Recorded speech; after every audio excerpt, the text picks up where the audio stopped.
నమస్తే అండి, మీ పేరు? నా పేరు విత్తనాల ప్రభాకర్ అండి. ఏం చేస్తారండి? నేను ఫుడ్ క్యాటరింగ్స్ పీ గన్నవరం నుంచి వచ్చాను. ఎలా ఉందండి అంటే గడిచిన 5 ఏళ్ల పరిపాలనకి ఇప్పుడు 6 నెలల పరిపాలనకి గల తేడా ఏముంది? 5 ఏళ్ళ పరిపాలన అయితే రాక్షస పరిపాలన. ఎందుకంటే కక్ష సాధింపులు తప్ప ఏమీ లేదు, డెవలప్మెంట్ కూడా ఏమీ లేదు. కనీసం రోడ్లు కూడా డెవలప్మెంట్ లేదు. ఇప్పుడు నిజంగా కూడా 4 నెలలు అవుతుంది.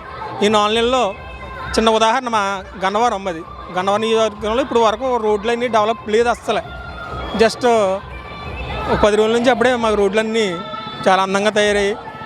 ప్రయాణికులు అయితే చాలా ఆనందంగా ఉన్నాం. మరి వైసీపీ ఆరోపిస్తుంది అసలు రోడ్లు అయితే గుంతలు కూడా పోడ్చట్లేదని ఆరోపణలు అయితే చేస్తున్నారు. వాళ్ళ మొహం చేతగానుడు 10 రకాలుగా చెప్తాడండి. అదంతా ఏమీ కాదు. వైసీపీకి ప్రజలు 100% బుద్ధి చెప్పారు. కేవలం 11 సీట్లకు మాత్రమే పరిమితం చేశారు. అది అందరికీ తెలుసు, ప్రజలు కూడా గమనిస్తున్నారు. వాళ్ళంటే చేతకాక ఇవాళ ఎన్నో కబుర్లు చెప్పుకుంటారు. జంబ్లీ ఎలక్షన్ వస్తుంది, అది వస్తుంది, ఇది వస్తుంది అని ఏదో జనాలను భయపెట్టానే తప్ప ఇంకా ఎందుకు భయపడవండి అవి. సరే, అసలు ఒకవేళ జంబ్లీ ఎలక్షన్ వస్తే మరి మళ్ళీ ఎలక్షన్ మొదలవుతే ఏ పార్టీ నగ్గుతుంది అంటారు ఈసారి? ఆ 11 సీట్లు కూడా రావండి జగన్మోహన్ రెడ్డి, రావండి, రావు సార్. ఇప్పుడు ఏం చేసాడండి అతను? 5 సంవత్సరాల నుంచి చేసిన డెవలప్మెంట్ ఏంటి? కక్షలు పెట్టడం, గొడవలు పెట్టడం. ఆ కోనసీమ పేరు చెప్పి కోనసీమ ఆర్డర్లోని ఎంతమంది 265 మందిని బయలు చేసాడండి ఆ గొడవల్లో. కోనసీమలో ఒక్క సీటు కూడా రాలేదు, చూసారా?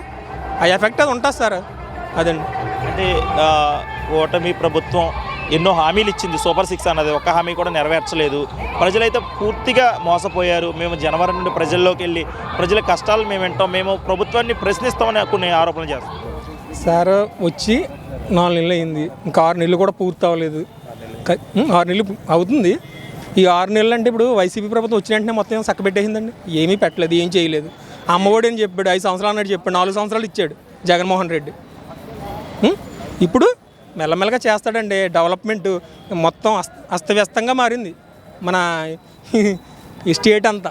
ఈ స్టేట్ని అంతా ఒక లైన్లో పెట్టాలంటే విజనరీ లీడర్ చంద్రబాబు నాయుడు గారు నెంబర్ 1. అదే కాకుండా మంచి మంచి యువ నాయకులకి ఇవాళ మన వాసంశెట్టి సుభాష్ గారు అని మిత్రుడు, అతనికైతే మంత్రి పదవి ఇవ్వడం జరిగింది. అలాంటి మంచి మంచి నాయకులు, జెన్యున్ క్యాండిడేట్స్ అందరికీ ఇవాళ మంత్రి పదవులు ఇచ్చారు. దానివల్ల ఏంటంటే ఓ 10 మందికి ఉపయోగపడి క్యాండిడేట్ అతను. సేవా కార్యక్రమాలు అయితే ఏదైనా చేస్తారు. దానివల్ల టీం బలంగా ఉంది కాబట్టి ఖచ్చితంగా ఫ్యూచర్లో ఇంకా బలోపేతం పెరుగుతుంది తప్ప తగ్గే అవకాశం లేదు. జగన్మోహన్ రెడ్డికి ఇంకా నామరూపాలు అయితే ఉండవండి, మాకు తెలుసు. అంటే మేము పార్టీ పరంగా చెప్పట్లేదు. ఒకప్పుడు జగనన్న జెండా మోసి మేము అంటే ఆ మోసిన పాపానికి మమ్మల్ని చాలా ఇబ్బందులు పెట్టారు. కార్యకర్తలకు ఎన్నో చేశామని చెప్పి చాలా చెప్పారు కదండి. ఏం చేశాడండి? దళారులు దండుకోవడం తప్ప ఎవడికి ఉపయోగపడలేదు. ఆ కోనసీమ గొడవలో నాకు సంబంధం లేదు, నిజంగా చెప్తున్నాను. ఇవాళ నేను ఆ రోజు నేను ఫుడ్ క్యాటరింగ్ పర్పస్ ముమ్మడివరంలో ఎక్కడికి వెళ్తే అన్యాయంగా మరుసటి రోజు వచ్చి చిన్న ఎంక్వైరీ అని చెప్పి తీసుకెళ్ళి 98 రోజులు రాజమండ్రి సెంటర్ జైలు వేశారండి. అది ఆయన చేసిన మాకు ఘనకార్యం జగన్మోహన్ రెడ్డి గారు. ఆ రుణం అంతా కూడా మొన్న ఎలక్షన్లో అయితే తీర్చుకున్నామండి 100%. భగవంతుడు అనేవాడు పైన ఉంటాడు.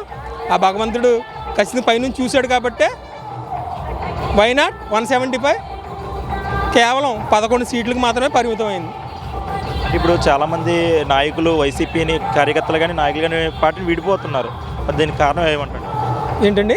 చాలామంది నాయకులు, వైసీపీ నాయకులు పార్టీ నుండి బయటకు వచ్చేస్తున్నారు కదా, దీన్ని ఎలా చూడొచ్చు అంటే వాళ్ళు ఇంకేం చేస్తారండి? ఇంతకుముందు వేధింపు అలవాటు అయిపోయింది వాళ్ళకి. దాంట్లో ఉంటే వీళ్ళు కూడా వాళ్ళకి ఏదో కొంచెం టార్చర్ పెడతారనుకుంటున్నారు. కానీ టీడీపీ ప్రభుత్వం మాత్రం అలాంటి టార్చర్, వేధింపులు అయితే ఉండదండి. ఎందుకంటే వీళ్ళు ఏదో చేశారు, సైకో పాలన చేశారని చెప్పి యువతలోళ్ళు ఆ టైప్ ఏం కాదండి.